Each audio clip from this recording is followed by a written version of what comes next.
Hi friends, welcome to Magivakas channel. இன்றைக்கி நம்ம சேனலில் பால் கஞ்சி எப்படி செய்கிறது அப்படிங்கிறது தான் பார்க்க போகிறோம். வாங்க வீடியோக்குள்ளே போகலாம்.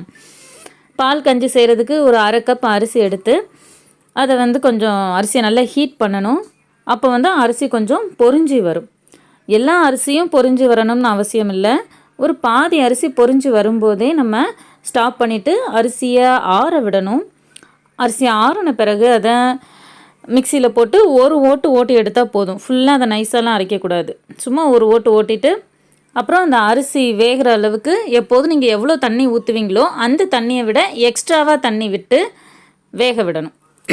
அதோட ஒரு 2 ஸ்பூன் ஜீரகம், 1 ஸ்பூன் மிளகு, ஒரு 1/4 டேபிள் ஸ்பூன் ஓமம். இதில் இந்த மிளகு மட்டும் ஒன்றும் பாதியுமாக அரைச்சிக்கணும்.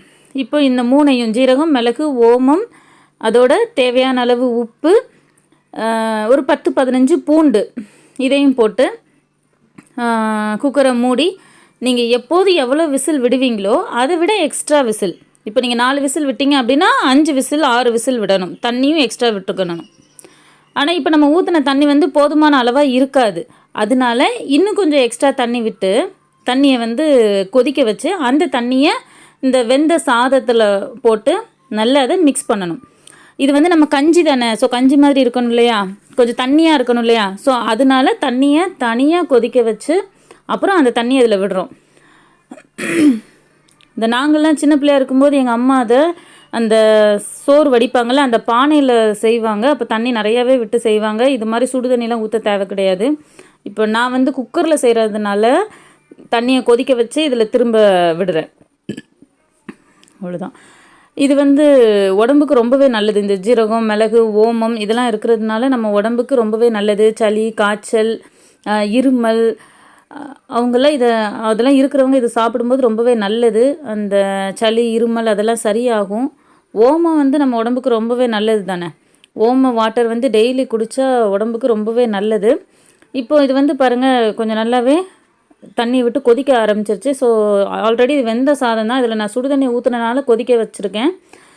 இப்போ இதில் கொஞ்சம் கொத்தமல்லி இலையை போட்டு அதை நல்லா அப்படியே மிக்ஸ் பண்ணி விடணும்.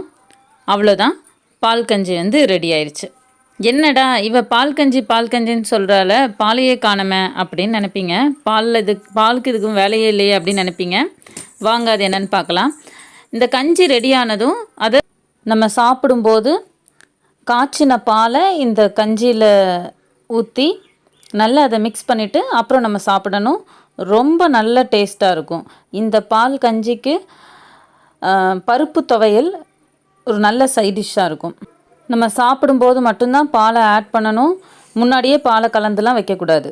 அவ்வளோதான். இந்த வீடியோ உங்களுக்கு பிடிச்சிருந்தது அப்படின்னா லைக் பண்ணுங்கள், ஷேர் பண்ணுங்கள், கமெண்ட் பண்ணுங்கள், மறக்காமல் சப்ஸ்கிரைப் பண்ணுங்கள். Thank you to watch.